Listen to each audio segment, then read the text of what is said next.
So the next step is designing your business, and this is really about distilling down those opportunities that you found by going out and collecting those problems. You really don't have time to do more than one thing, and one of the things that really is hard about permaculture is that it's this holistic design system that does everything for everybody. But you can't do everything for everybody. You really have to be able to choose your niche. I'm just going to put a plug in for Javin Bernakovich. He's speaking on Sunday at 12:45. Specifically on finding your niche. So if you don't have your niche, or you have a business right now which is not hyper clear and like crystallized with regards to what it is that you do, and I'm going to give you a concrete example of that in a second, I'd highly recommend you go check out his workshop, because Javin's been creating his own process specifically on finding a niche. So you're going to come in with this bucket of ideas, and we've really got to distill it down into a couple of ideas, and then choose one of those ideas that come out the other end based on their merits. So number one, I'm a huge fan of low capital startup businesses. And there's this misconception out there that in order to create a profitable business, you have to put tons of money out. I'm not going to say that starting a business is free, and sometimes it can cost a little bit of money. But what's beautiful about the internet and about the way marketing trends are going, and some of the stuff that we've talked about already in terms of collecting intelligence, is that you don't need an enormous amount of money to get started up. So Verge Permaculture, I think, was started with $5,000, not including all the traveling that we did. We could have done it without the traveling if we had got on the phone and paid some long distance fees. So Verge itself was a really low capital startup. You know, I'll just give you an example. I have a friend who runs a consignment clothing store. And he had to put $100,000 into this store in order to get it going. And now he's barely making a livelihood for himself. He's really struggling to sell enough clothes. And I really saw this with my dad's business. So we had this $20 million a year business. That was the gross. And we were producing cheesecakes at, $2 profit per cheesecake.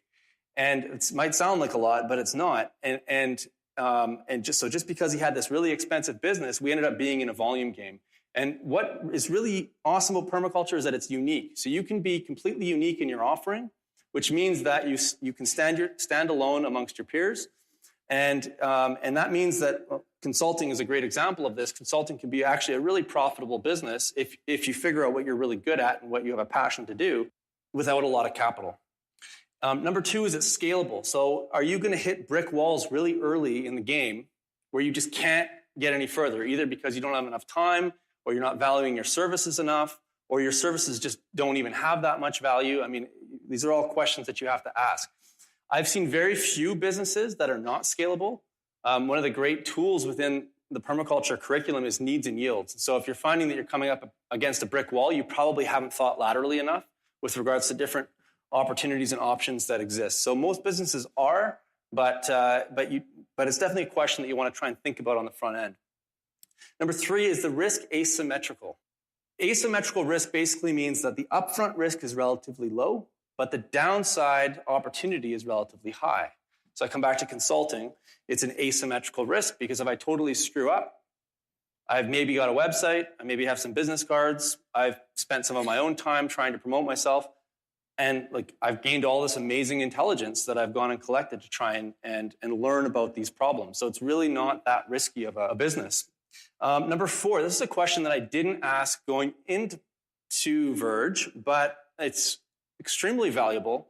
Is your business anti-fragile? So what do I mean by that? Fragility, or anything that is fragile, means that if you hit something, it'll break. It's fragile.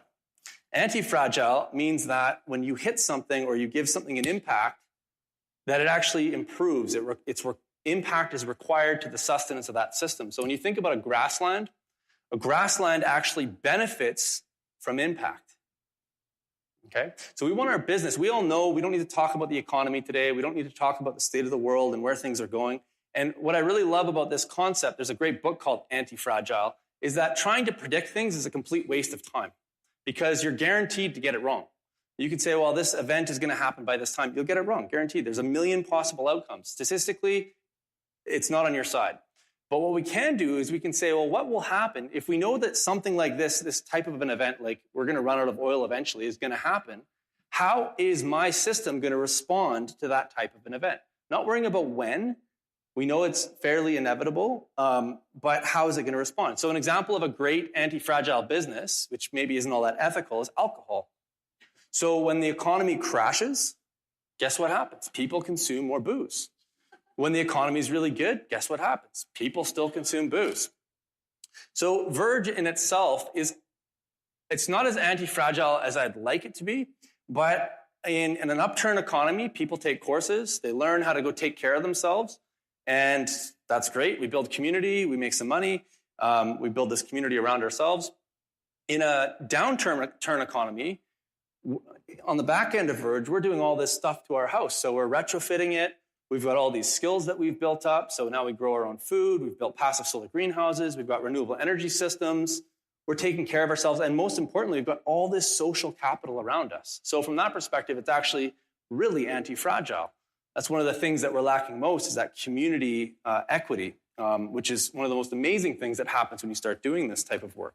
So ask yourself, is it anti-fragile? Is it going to benefit from shock? Okay, and that's not a pessimistic thing. All ecosystems benefit from shock, so we want to pattern our businesses around ecosystems. Most businesses don't take this into account before they start. So is your service going to be needed in bad times and in good?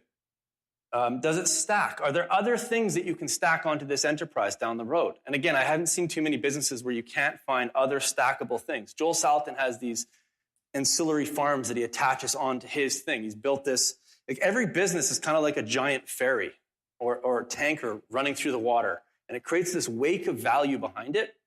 And what you'll find when you get into business is you don't have enough hours in the day to go and capture all of that value. But there's opportunities for you to be able to get other people to come in and capture that value. So within my design course, we have tons of students that want to start green businesses, but they don't necessarily have the network to get started.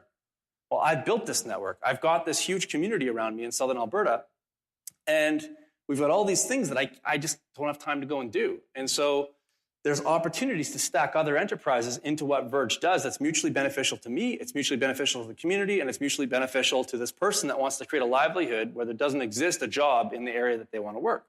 So there's almost always going to be places to stack. And the last one is, can your market afford you? This is so important to think about, because if you have this awesome idea, but the market that you want to go after can't afford you, you're in deep trouble. And that's not to say that we shouldn't try and encourage people that can't afford our services into what we do. There's lots of innovative ways that we can do that. I'm absolutely all about supporting people that don't have the income to necessarily afford our services. We can volunteer in community groups. We can offer scholarships. We can give our consultancy rates at cost and donate them. There's all sorts of things that we can do. But ultimately, if you can't sustain your livelihood, you're going to burn out. And if you burn out, you're no good to the system anymore. So I think it's really important that we have the self-confidence to be able to go out there and charge based on the value that we provide, number one. But even before that, number one, you have to figure out, can your market afford you, and is there enough demand for what the service or product that you want to offer?